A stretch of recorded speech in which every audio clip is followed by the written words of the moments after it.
Você já se perguntou por que ao longo da história, aqueles com uma fé firme eram justamente os que mais frequentemente enfrentavam perseguição? E ainda mais intrigante do que essa pergunta, como é que Deus ele pode extrair algum valor dessas perseguições, dessas adversidades, que possa contribuir para o seu reino? E além disso, como é que as igrejas locais hoje, as igrejas que nós frequentamos, como é que elas podem espelhar o impacto transformador da igreja primitiva nas suas comunidades?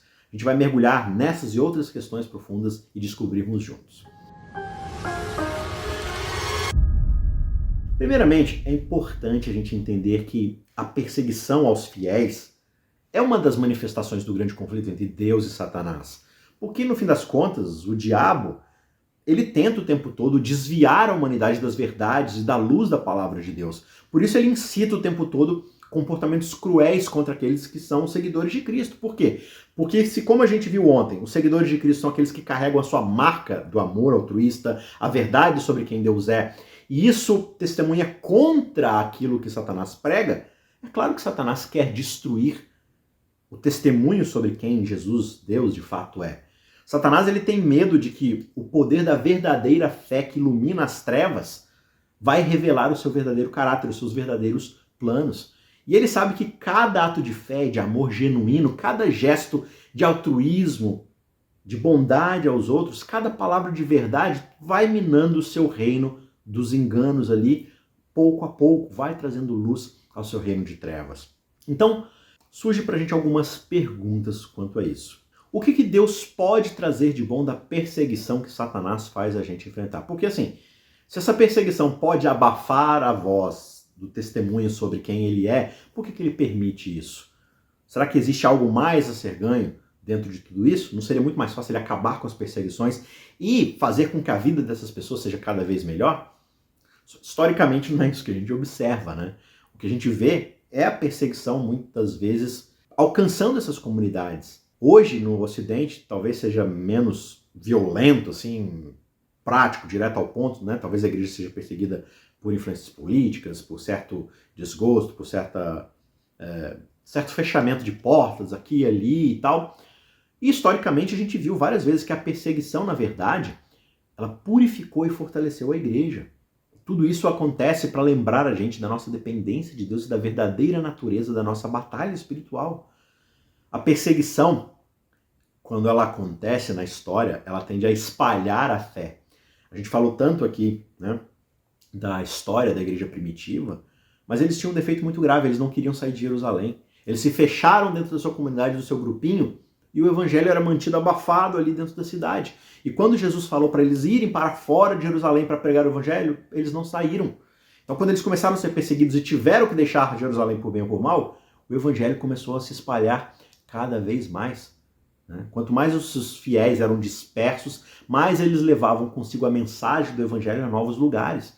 E assim, em meio ao sofrimento, né, a beleza e a força do testemunho cristão brilharam ainda mais intensamente, atraindo outros para Cristo, mostrando um testemunho ainda mais, digamos assim, turbinado, porque não era só um amor altruísta, era um amor desinibido que não valorizava a própria vida, que era fiel mesmo diante da perseguição e da morte.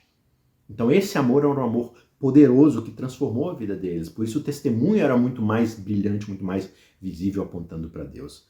Então, o que as igrejas locais podem fazer hoje para poder replicar esse mesmo impacto profundo da igreja primitiva nas nossas comunidades, nas nossas vizinhanças, no nosso bairro? E a chave está no amor autêntico e no serviço. É a mesma coisa de antes.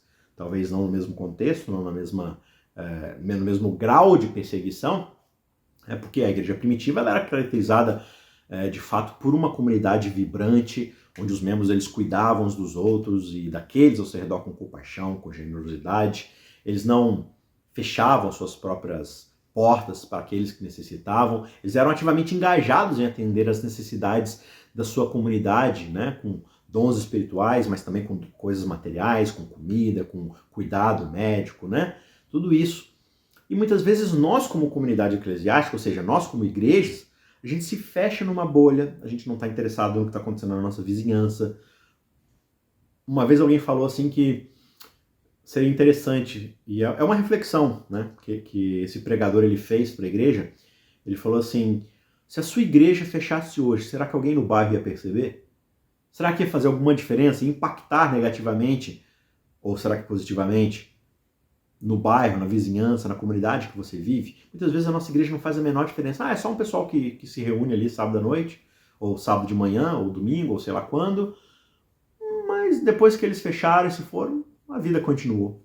Então é uma reflexão para a gente fazer qual que é o impacto de nós como igreja, como comunidade, no lugar onde nós vivemos. Será que a gente está testemunhando? Será que nós estamos abençoando aqueles ao nosso redor? Especialmente aqueles que não fazem parte do corpo de Cristo. Para ser mais como a igreja primitiva, as igrejas locais de hoje, elas podem se esforçar. Se esforçar para, por exemplo, identificar e atender as necessidades da comunidade, né? E talvez isso signifique organizar, não sei, bancos de alimentos, clínicas de saúde gratuitas, oferecer programas de tutoria para jovens carentes se profissionalizarem, não sei. É importante a igreja abrir os olhos e ver a necessidade da comunidade. Promover a unidade, o amor, né, dentro da congregação, tirar esse senso de egoísmo, de exaltação própria, fazer programas menos voltados para o consumo interno e mais evangelísticos, encorajar os membros a formarem laços genuínos, cuidado mútuo, se reunirem nas suas casas e trazerem amigos que não são ali da igreja, refletir o amor de Cristo nessas relações. Nós precisamos ser um farol de esperança e de verdade no mundo de hoje. A igreja ela deve se esforçar para ser um lugar onde as pessoas possam encontrar respostas, possam achar conforto, esperança, baseado único e exclusivamente na verdade da palavra de Deus, e não em falsas esperanças como as que o mundo oferece para a gente. A gente deve se engajar ativamente na evangelização, compartilhar a mensagem do evangelho, não apenas dentro das paredes da igreja, com as nossas lindas programações, que é tudo muito maravilhoso, mas que muitas vezes se basta em si mesmo. Mas não, em toda e qualquer oportunidade possível na comunidade, devemos ser faróis que vão fazer brilhar a luz do evangelho. Ao encerrar, a gente precisa se lembrar que, apesar das perseguições, dos desafios, a Igreja de Cristo tem sim a promessa da vitória final. E ao buscarmos ser mais como a igreja primitiva no nosso amor, no nosso serviço, no nosso testemunho, nós podemos fazer uma diferença significativa nas nossas comunidades, naqueles ao nosso redor. E você? Como é que você acha que a sua igreja local pode impactar mais a sua comunidade? Compartilhe as suas ideias, as suas experiências nos comentários abaixo. E se esse vídeo ressoou, fez sentido para você, não se esqueça, deixe um joinha, deixe o seu comentário aqui e compartilhe esse vídeo também com outras pessoas. Vamos todos juntos espalhar a luz de Cristo em um mundo que tanto precisa dela. Foi um prazer estar com você durante essa semana nos nossos vídeos reflexivos. Não se esqueça, eu estou soltando todos os dias o trecho de comentário da lição. A cada manhã você vai ter o comentário daquele dia específico e nas sextas-feiras à noite o vídeo completo para você recapitular, maratonar, caso você não assista diariamente, tá certo? Para você ter uma recapitulação antes de recapitular em classe no sábado de manhã a lição da semana. Beleza? Não se esqueça, aqui na descrição do nosso vídeo você encontra os links para os podcasts, para outras plataformas que nós temos, o nosso site e por aí vai, tá certo? E assim a gente prossegue sendo abençoados por Deus a cada momento e também sendo uma fonte de bênção para as outras pessoas. Um forte abraço e a gente se vê amanhã para uma nova lição, uma nova semana e novas reflexões sobre o grande conflito. Um abraço e até lá. Tchau, tchau.